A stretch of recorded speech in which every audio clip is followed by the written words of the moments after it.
My name is Ernest Sevilla. I have some notes written down, so if I'm looking off a little bit, that's what I'm doing. Anyway, I'll jump right into it. The readings in Module 2 helped me understand my own racial identity when I saw the integrated model by John and Joy Hoffman. The first words when following the model, if you're following the path of the people of color, is dissonance, which means there is a lack of harmony between two things or people. And in this case, that dissonance is my racial identity. At a young age, I was able to identify the fact that although I might have looked like some of the other students I attended school with, I knew that my families and my cultures were different than the other kids at my school. I attended a private school. I lived in South Phoenix. I attended a school in North Phoenix. My father wanted us to go there. That's where his family went. He passed away when I was coming into first grade. And my mom used that money that she would get from the state to pay our tuition. So she kept us in there all the way through 8th grade. Once we got to high school, it was our choice. But she wanted us to be in there because that's what he wanted. Anyway, it was clear that I was a little different in that situation. After that was Emerson. And that's when I see people treated differently. And I can make that conclusion that not everybody's equal. And not necessarily that all white people are racist, but I can see them treating other people differently. Next was Emerson. And that's where you... in the graph, that's like where people draw the line and they avoid white people because white people are racist. That never happened for me. Instead, I struggled with my own identity, and I decided that I decided to do what I now know as culture switch. I knew when I went to school, I had to be somebody different than who I was at home, who my family was. I wanted to fit in. I did not want to feel biased against. I was not honest with myself. I never reached that final goal of integrative awareness until well after. I went through that culture switch feeling very early, maybe like 2nd grade. And I was never fully comfortable with myself until probably my 3rd year in high school.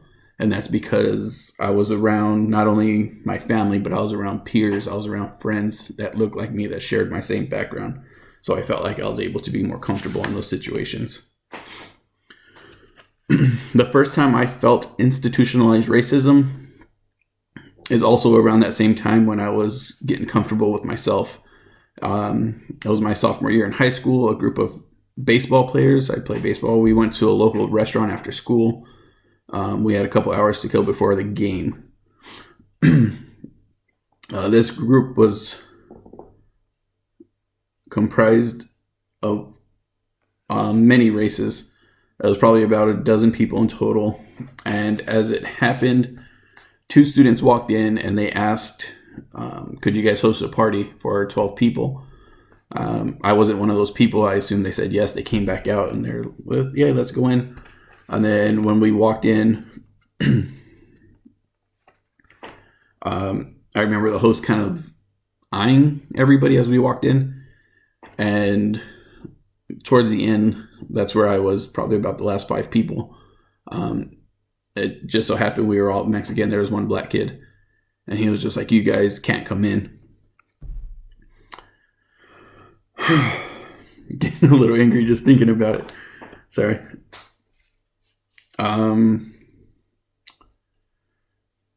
Prior to that moment, I was always able to switch, like culture switch. I was always able to switch my appearance on how I felt, how I wanted people to perceive me.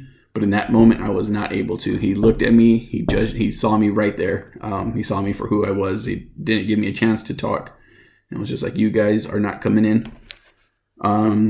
I remember we asked why, and he said that they've been having a lot of issues with Dine and Dash for kids around like the high school age.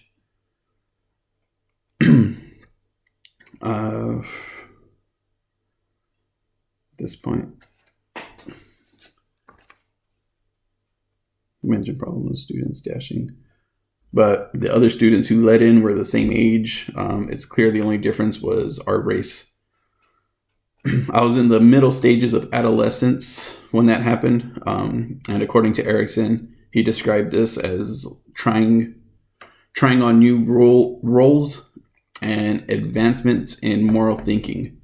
The new role I was trying out was being true to my culture for once.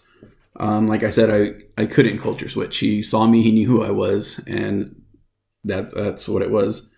I remember my mind racing, body shaking. I was angry, shocked. I think most of all, I was embarrassed. And before I could even say anything, the team kind of came to agreements. Let's just leave. I was no longer in that identity versus identity confusion. I started to understand who I was and how people perceive me regardless of my actions.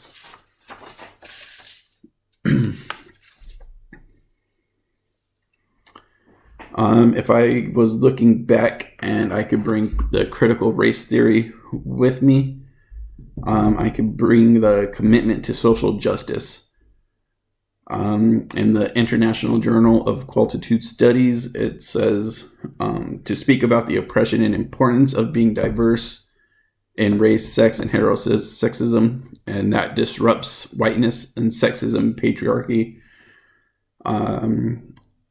If I was able to stand up and verbalize what I was thinking and point out their own flaws in their ways of deciding who gets to sit at their restaurant, maybe they could see my friends and I in a different light, so they wouldn't just refuse service to an entire culture. They could maybe see how that was wrong, and they can go about it a different way. Again, maybe just calling them out for what it is could help them take a look at themselves and realize that they have to switch something within their own practices. Thank you.